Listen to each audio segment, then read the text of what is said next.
जरा रिपीट करूं कि लास्ट क्लास में मैंने आपको क्या बताया था। चैप्टर का नाम ही है इकोनॉमिक्स एंड इकोनॉमी, हिंदी में बोलते हैं अर्थशास्त्र एवं अर्थव्यवस्था का इंट्रोडक्शन। ये इंट्रोडक्शन चैप्टर है। कौन सा चैप्टर है जी? इंट्रोडक्शन। सबसे पहले बात आती है इकोनॉमिक्स क्या है। इकोनॉमिक्स में कई सारी डेफिनेशन बताई। ये एक डेफिनेशन बताई थी मैंने लास्ट क्लास में। ये एक बोला था डिफाइंड आए तो ये बताना। फिर बोला था एक ये वाली बात कि ये है एक डेफिनेशन के तौर पे। बट ये वाली जो बात है ये सबसे बढ़िया है। और इससे पहला जो छोटा सा है ये दोनों ही पढ़ लो। कहता है economics is the study of rational management of the scarce resources. It is a rational management of scarce resources in a manner such that the economics gain are maximized at the micro as well as macro level. Economics क्या है? Study है किसका? Rational management of the scarce resources. Scarce मतलब जो limited होता है, which is limited in supply, उसको बोलते हैं scarce. In a manner such that the economic gain are maximised at the micro as well as macro level. या फिर ये आप पढ़ सकते हैं कि economics is the science of human behaviour. Economics क्या है? एक साइंस है किसका? ह्यूमन बिहेवियर का। Concern with the allocation of scarce means in such a manner that consumer may maximise their satisfaction, producer may maximise their profit and society may maximise its welfare. It is economics. क्या बोलते हैं इसको? Economics means मतलब यहां पे तीनों की बात हो गई है। सोसाइटी की भी बात हो रही है, कंज्यूमर की भी बात हो रही है और प्रोड्यूसर की भी बात हो रही है। और यहाँ पे स्केयर्स मीन्स भी आ गया। मतलब स्केयर मीन्स को इस तरीके से एलोकेट करना, इस तरीके से बांटना कि कंज्यूमर को भी फायदा हो, प्रोड्यूसर को भी फायदा हो और सोसाइटी को भी फायदा हो। ओके, हमने लास्ट क्लास में आपको यह भी बताया कि माइक्रो इकोनॉमिक्स, वो तो बता दिया क्या होता है ना। इकोनॉमिक्स के बारे में तो पढ़ा कि क्या होता है। अगर इसके पार्ट की बात करें तो माइक्रो, मैक्रो, पॉजिटिव और नॉर्मेटिव, ये चार तरीके का होता है। माइक्रो मतलब इंडिविजुअल इकोनॉमिक यूनिट के ऊपर बात होती है। इसमें किसके ऊपर बात होती है? इंडिविजुअल इकोनॉमिक यूनिट के ऊपर बात होती है। तो micro economics is the branch of economics which studies economic problem relating to individual economic unit like a consumer, a producer etcetera. अब जैसे कि यहां पे बात होती है कंज्यूमर बिहेवियर की, प्रॉब्लम ऑफ रिसोर्स एलोकेशन, हम इस वाले में बात करेंगे प्राइस डिटर्मिनेशन की, हम बात करेंगे कंज्यूमर की, प्रोड्यूसर की, है ना।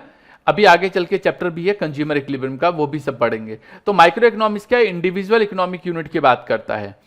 मतलब सिर्फ जो प्रॉब्लम है ना वो इंडिविजुअल के ऊपर की जो प्रॉब्लम है उसके ऊपर फोकस करेगा, जबकि मैक्रो जो है वो होल की बात करता है, इकोनॉमी एज अ होल।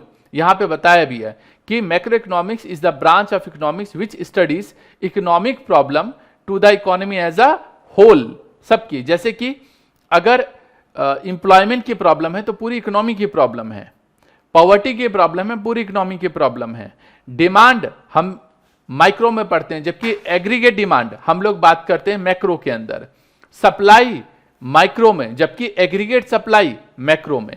तो ये सब जो पार्ट है वो मैक्रो इकोनॉमिक्स का पार्ट है। जैसे प्रॉब्लम रिलेटिंग टू अनएम्प्लॉयमेंट या इनकम डिटर्मिनेशन, ये सब मैक्रो लेवल की बात है। अभी डिफरेंस जब पढ़ेंगे तो और ज्यादा मजा आएगा आपको। पॉजिटिव इकोनॉमिक्स हमने बताया था यहां पे कि जिसमें वेरिफिकेशन की जा सके। रामलाल कहता है कि जो ये पॉपुलेशन है ना इंडिया की वो चाइना से ज्यादा है, अब वेरिफिकेशन करने वाली बात है। तो जिसमें वेरिफिकेशन की जाती है उसको बोलते हैं पॉजिटिव इकोनॉमिक्स। एक होता है नॉर्मेटिव, जिसमें जजमेंट हो और वहां पे डिबेटेबल हो। जो जजमेंट है वो डिबेटेबल है। लिखा है यहां पे normative economics relates to the study of economic issue which involves value judgement which are debatable, जिसमें डिबेट किया जा सके। क्या किया जा सके जी? डिबेट किया जा सके। जैसे गिरधारी लाल कहता है कि ये जो ओल्ड एज पेंशन है ना इसको स्टॉप कर दो। अब यहां पे डिबेट हो सकती है, दो ग्रुप बांट दो। एक ग्रुप कहता है नहीं होना चाहिए, उसके 1000 रीजन बता देगा वो। एक ग्रुप कहता है बंद होने चाहिए, इसके 1000 रीजन बताएगा कि क्यों बंद होने चाहिए। तो डिबेट वाली बात आ जाती है यहां पे। ओके, लास्ट क्लास तक हमने इतना ही पढ़ा था, है ना, या कुछ और भी पढ़ा था? बस यहीं तक पढ़ा था। जो आज वाली क्लास है वहां पे स्कैरसिटी क्या चीज होती है, व्हाट इज स्कैरसिटी। तो scarcity is a situation when demand for a goods exceeds its supply even at a zero price. कहता है जब डिमांड ज्यादा हो और सप्लाई कम हो, फ्री में मिले ना तो भी, इसको बोलते हैं स्कैरसिटी। मतलब जिसकी सप्लाई, अगर मैं इसको ऐसे दिखाता हूं, यहां पे इस तरीके से दिखा देते हैं तो और अच्छे से क्लैरिटी बनेगी कि डिमांड जो है क्या है, ज्यादा है किसके मुकाबले, सप्लाई के मुकाबले, तो बोलते हैं स्कैरसिटी है। तो scarcity is a situation when demand for a good exceeds its supply even at a zero price. मतलब दुर्लभता वह स्थिति है जिसमें शून्य कीमत पर भी वस्तु के लिए मांग उसकी पूर्ति से अधिक होती है, इसको बोलते हैं स्कैरसिटी। जैसे कि लेबर देखते हो, अब लेबर की सप्लाई और डिमांड की बात करें तो डिमांड है बट मान लो सप्लाई नहीं है। ये इस टाइप की जो चीजें होती हैं इसको बोलते हैं कि भाई इनको हम अलग अलग जगह भी लगा देते हैं, एलोकेट करते हैं इनको। जो जगह होती है वो भी लिमिटेड है, मतलब लिमिटेड इन सप्लाई। इंडिया का जो नक्शा है उससे बाहर बना सकते हो जगह अपनी, नहीं ना, लिमिटेड है ये तो जो लिमिटेड इन सप्लाई है उसको बोलते हैं स्कैरसिटी। क्या बोलते हैं उसको, स्कैरसिटी। अगला है हमारे पास व्हाट इज इकोनॉमिक प्रॉब्लम, आता है आगे, अभी आगे चल के एक चैप्टर है उसमें भी बात करेंगे। व्हाट इज इकोनॉमिक प्रॉब्लम, तो economic problem is a problem related to allocation of resources. मतलब जो रिसोर्सेज हैं हमारे पास, लैंड, लेबर, कैपिटल, एंटरप्रेन्योर, ये 4 रिसोर्सेज होते हैं।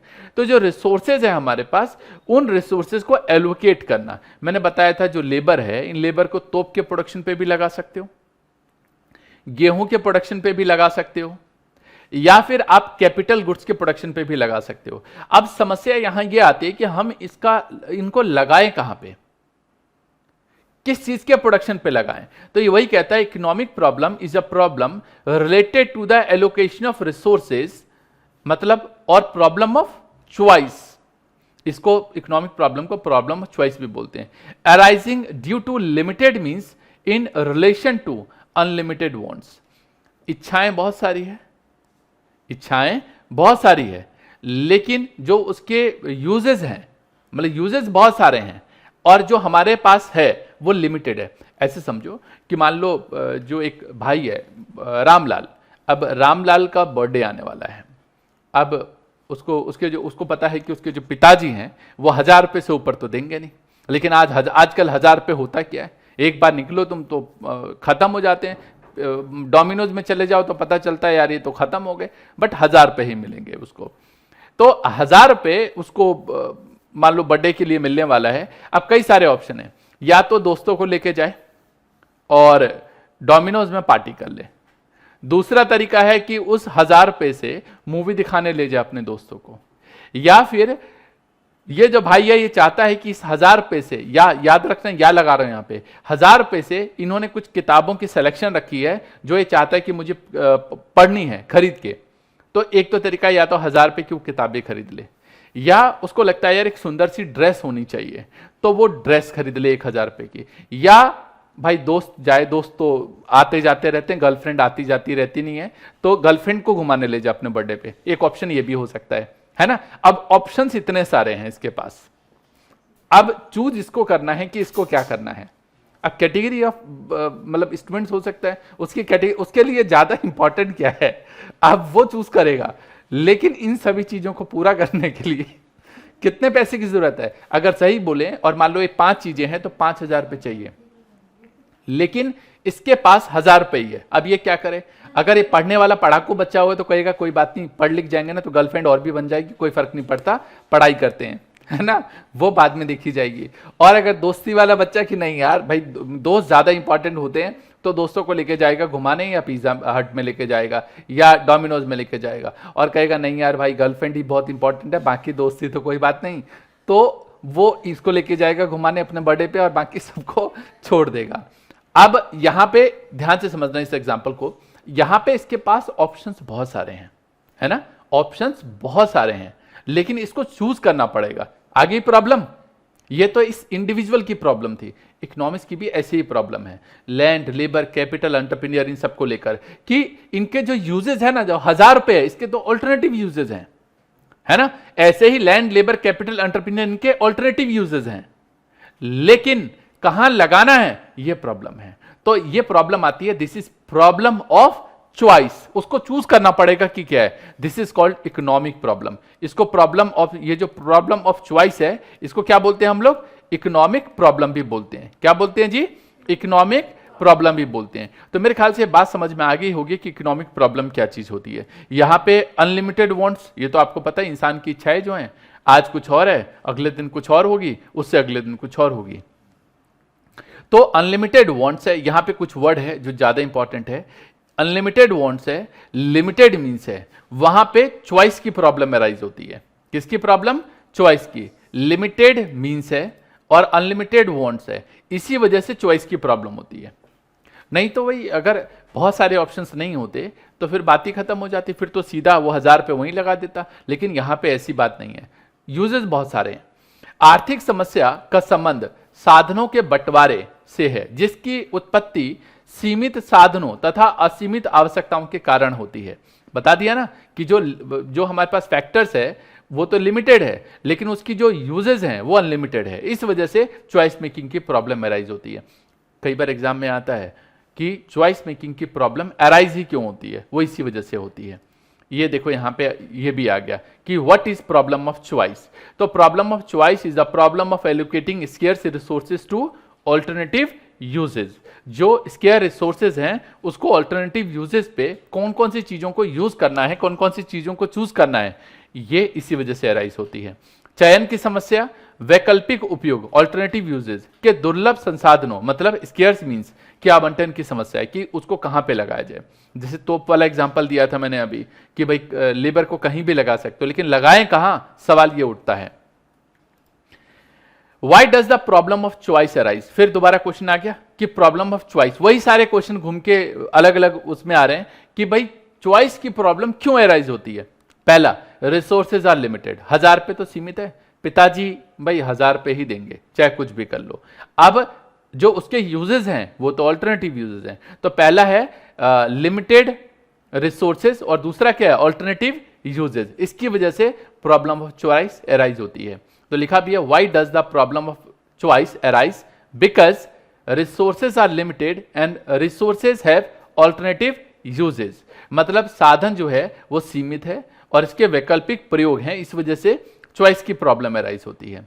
एक क्वेश्चन हमारे यहां पे और आता है जो एग्जाम में कई बार आता है, माइक्रो एंड मैक्रो में डिफरेंस।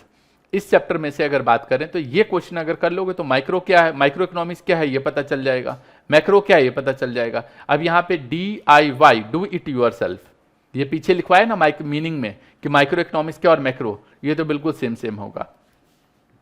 अगर इसकी बात करें कंसर्न की, तो it is concern with the determination of price in the market. जो आपकी बुक का माइक्रो इकोनॉमिक्स का आगे का चैप्टर है उसमें प्राइस डिटर्मिनेशन की ही बात करेंगे कि प्राइस डिटरमाइन कैसे किया जाता है। तो ये क्या बोल रहा है, it is concern with determination of price in the market, जबकि it is concern with the determination of aggregate output and general price level in the economy. पूरी इकोनॉमी की बात हो रही है यहाँ पे, वहां पे सिर्फ प्राइस लेवल की बात हो रही है, यहाँ पे पूरी इकोनॉमी की बात हो रही है। अगला जो डिफरेंस है इसमें नेक्स्ट, वो कहता है ऑल्टरनेटिव नेम में जो माइक्रो इकोनॉमिक्स है इसको बोलते हैं थ्योरी ऑफ प्राइस भी बोलते हैं, क्योंकि यहां पे जो बात की जाएगी ना वो प्राइस डिटर्मिनेशन की ही बात की जाएगी, जबकि इसको theory of income and employment की बात की जाएगी। आप एक दूसरी किताब है मैक्रो इकोनॉमिक्स, वो भी आगे चल के पढ़ोगे आप। तो ये जो मैक्रो इकोनॉमिक्स है वहां पे इनकम डिटर्मिनेशन और एम्प्लॉयमेंट के ऊपर बात करेंगे हम लोग।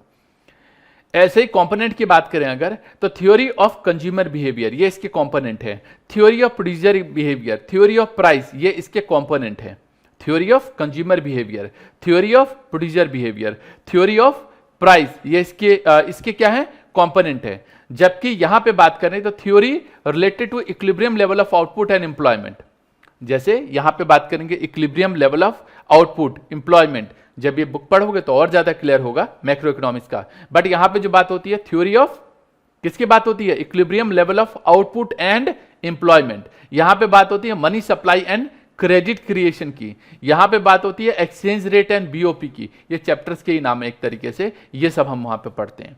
तो माइक्रो इकोनॉमिक्स और मैक्रो इकोनॉमिक्स में ये कुछ कितने डिफरेंस बताए, 4 डिफरेंस बताए। एग्जाम में जब आता है तो आपको 4 डिफरेंस ही लिखने होते हैं। दोबारा एक बार जल्दी जल्दी देखते हैं। मीनिंग ये क्या कहता है, इंडिविजुअल इकोनॉमिक यूनिट को स्टडी करता है, जबकि ये क्या करता है, इकोनॉमी एज अ होल को स्टडी करता है। यहां पे बात करें तो ये कंसर्न किससे है, determination of price in the market, जबकि ये किससे कंसर्न है, aggregate output and general price level. यहां पे अगर बात करें आगे हम लोग चल के, तो ये इसको हम बोलते हैं थ्योरी ऑफ प्राइस, जबकि इसको बोलते हैं theory of income and employment.